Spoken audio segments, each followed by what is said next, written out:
Shalom, I Connect Admin Share the Truth. Pada hari ke-11 ini kita terus berpuasa dan berdoa. Kita terus menghadap Tuhan dengan hari yang merendahkan diri di hadapan Tuhan ini. Kita mau merenungkan firman dan kita juga mau berdoa. Mari kita lihat dari renungan kita dari Korintus 10 ayat 2 Korintus 10 ayat 3 sampai 5. Memang kami masih hidup di dunia, tetapi kami tidak berjuang secara duniawi. Karena senjata kami dalam perjuangan bukanlah senjata duniawi, melainkan senjata yang diperlengkapi dengan kuasa Allah yang sanggup meruntuhkan benteng-benteng. Kami mematahkan setiap siasat orang dan merubuhkan setiap kubu yang dibangun oleh keangkuhan manusia untuk menentang pengenalan akan Allah. Kami menawan segala pikiran dan menaklukkannya kepada Kristus. Kami siap sedia untuk menghukum setiap kedurhakaan dan ketaatan kami telah menjadi sempurna. Dalam New King James ini mungkin akan lebih jelas lagi. For though we walk in the flesh, we do not war according to the flesh. For the weapons of our warfare are not carnal, but mighty in God for pulling down strongholds, casting down arguments and every high thing that exalts itself against the knowledge of God, bringing every thought into captivity to the obedience of Christ, and being ready to punish all disobedience when your obedience is fulfilled. Teman-teman, ada saatnya hidup kita ini kita mulai belajar terus untuk melayani Tuhan Yesus. Kita belajar untuk memberitakan Injil. Kita belajar untuk terus melayani Tuhan dalam bidang-bidang kehidupan yang lain di hidup kita ini. Dan setiap pelayanan, setiap apapun yang kita kerjakan untuk Kristus itu juga sering mengalami banyak tantangan.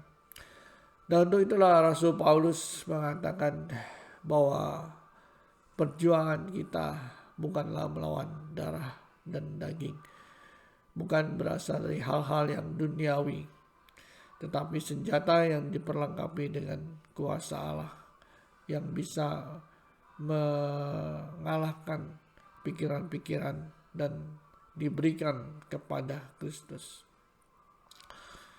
Karena memang kalau kita berjuang dengan secara kekuatan kita akan menjadi lemah, kita akan menjadi lesu, kita akan menjadi tidak semangat.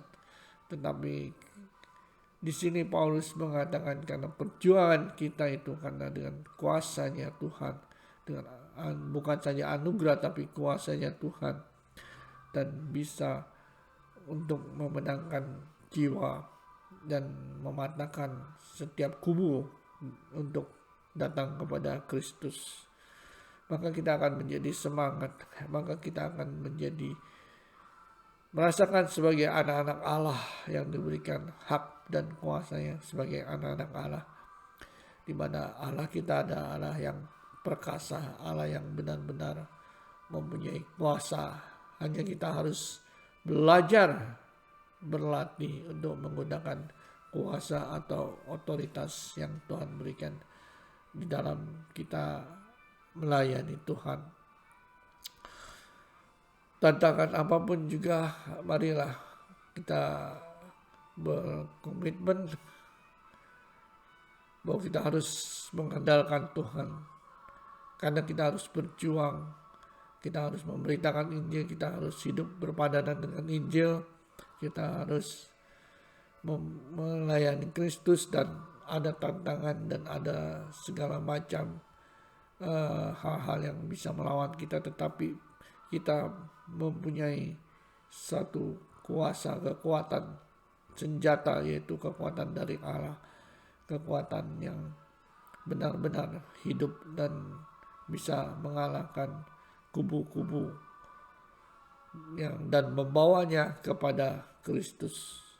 Untuk itulah kita komitmen bahwa kita mau bersama dengan Tuhan mengalami kemenangan-kemenangan itu, bukan dengan senjata duniawi, tapi dengan